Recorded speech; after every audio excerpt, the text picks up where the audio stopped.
হযরত ইমাম ইবনে হাম্বল একটা ঘটনা বর্ণনা করছেন। ইমাম ইবনে হাম্বল মিশরে গেছিলেন হাদিস সংগ্রহ করার জন্য, দুনিয়ার শ্রেষ্ঠ পণ্ডিত। যাওয়ার পরে মিশরে পৌঁছাতে পৌঁছাতে এশা হয়ে গেছে। চিন্তা করছেন আজকে যে রাবির কাছে যাব, ওই রাবির কাছে যাওয়ার পরে তো আমি আজকে আর তার কাছে হাদিস নেওয়ার মতো সময় পাবো না। উনি এশার নামাজ পড়ে মসজিদে অপেক্ষা করছেন। হঠাৎ করে মুয়াজ্জিন আসছে। মুয়াজ্জিন আসার পরে বলছে, ও মুসাফির, এই মসজিদে রাত্রেবেলা থাকার কোনো নিয়ম নাই, অতএব আপনাকে মেহেরবানি করে মসজিদ থেকে বেরিয়ে যেতে হবে। মিশরে সেই সময় কনকনে শীত। মুসাফির কে ওই মুয়াজ্জিন চেনে না, কিন্তু মুসাফির নিজের পরিচয়ও দেন নাই, বলছে মসজিদ থেকে বের হয়ে যেতে হবে। সাথে সাথে তিনি মসজিদ থেকে বেরিয়ে গেছেন। দূরে তাকায় দেখেন একটা চুলা জ্বলতেছে, আগুন দেখা যায়। সেই জায়গাতে একটা লোক রুটি সেকে সেকে রুটি বানায় বিক্রি করে। চিন্তা করছেন যতক্ষণ থাকা যায় অন্তত ওই চুলার কাছে যেয়ে থাকলে অন্তত পক্ষে গরমটুকু অন্তত পাওয়া যাবে।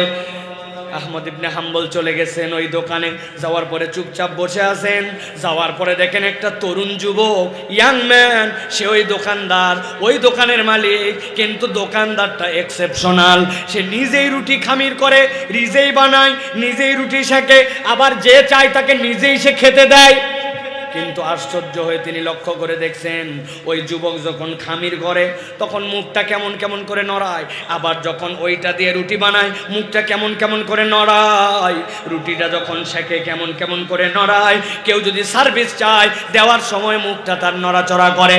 অনেকক্ষণ পরে ইমাম আহমদ ইবনে হাম্বল তাকে বলেছেন, ও রুটিওয়ালা ভাই, অনেকক্ষণ তোমার কাছে বসে আছি। বলছে, আপনাকেও আমি অনেকক্ষণ দেখেছি। কে আপনি? বলে, আমি মুসাফির। বলছে, কি জিজ্ঞাসা করতে চান? বলে, তোমার দিকে তাকায় দেখছি তুমি যে কাজে করো তোমার ঠোঁটটা বিড়বিড় করে নড়ে। তুমি কি হাফেজে কোরআন নাকি? বলছে, না, আমি হাফেজে কোরআন নয়। তাহলে তুমি বিড়বিড় করে কি বলো? বলছে, ও শোনেন, আমি বিড়বিড় করে কিছু বলি না, আমি সব সময় ইস্তেগফারের হালতে থাকার জন্য চেষ্টা করি। যে কাজই করি আমি পড়ি আস্তাগফিরুল্লাহাল আযীম আল্লাযী আতুবু ইলাইহি লা হাওলা ওয়ালা কুওয়াতা ইল্লা বিল্লাহ।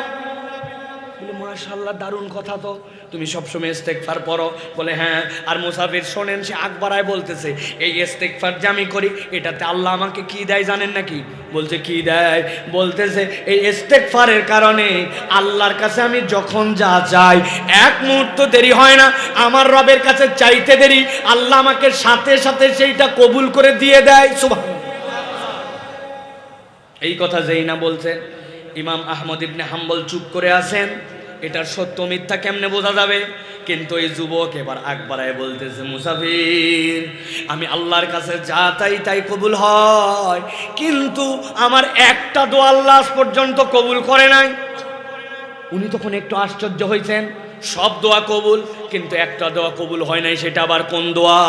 সাথে সাথে সে বলতেছে, ও মুসাফির, আমার বাড়িতে একজন বৃদ্ধা মা আছেন আমার, তার কোনো কাজ তিনি করতে পারেন না। গোসল করাতে হয়, খাওয়াতে হয়, আমাকে তার সেবা শুশ্রূষা করতে হয়। ওই মাকে দেখভাল করার মতো আর কেউ নাই আমার দিলে খুব টান, আমি একবার মদিনায় যাব। কেন মদিনায় যাবা? বলে, মদিনায় নবীর রওজা জিয়ারত করার পরে শুনছি এই কালের সর্বশ্রেষ্ঠ মুহাদ্দিস ইমাম ইবনে আহমদ হাম্বল নাকি সেখানে থাকেন। আমি অন্তত তার হাতে মুসাফা করে একটু দোয়া নিতে চাই। ইমাম ইবনে আহমদ হাম্বল বলতেছেন, এর আগ পর্যন্ত বলছে সব দোয়া কবুল হয়, আমার বিশ্বাসযোগ্যতা ছিল না। এরপরে বলছে একটা দোয়া কবুল হয় নাই, তাও কেমনে কেমনে তাকাইছে। কিন্তু যেই না বলছে আমার একটা দোয়া কবুল হয় নাই, সেটা হচ্ছে আহমদ ইবনে হাম্বলকে দেখব, এইটা কবুল হয় নাই, আমার গায়ের পশম দাঁড়ায় গেল। আমি তো লাভ দে আল্লাহু আকবার বলে উঠছি। বলে, মুসাফির, আমার কথা শুনে আপনি কেন উত্তেজিত হলেন? বলো, যুবক, তোমার কথার কোনো প্রমাণ আমার কাছে ছিল না, কিন্তু এখন আমি নিজেই প্রমাণ। বলে, কেমন নে? বলে, এতদিন পর্যন্ত যা দোয়া করেছো আল্লাহ কবুল করছে। আর তুমি এখন দোয়া করেছিলে তুমি মদিনায় যাই আহমদ ইবনে হাম্বলকে দেখবে, কিন্তু আল্লাহ তোমার মায়ের সেবা করা আর তোমার ইস্তেগফারের কারণে মদিনায় যেতে হয় নাই। আহমদ ইবনে হাম্বল আমিরে বেটা, আমারে তো রুটির দোকানে শীতের মধ্যে হাজির করাইছে।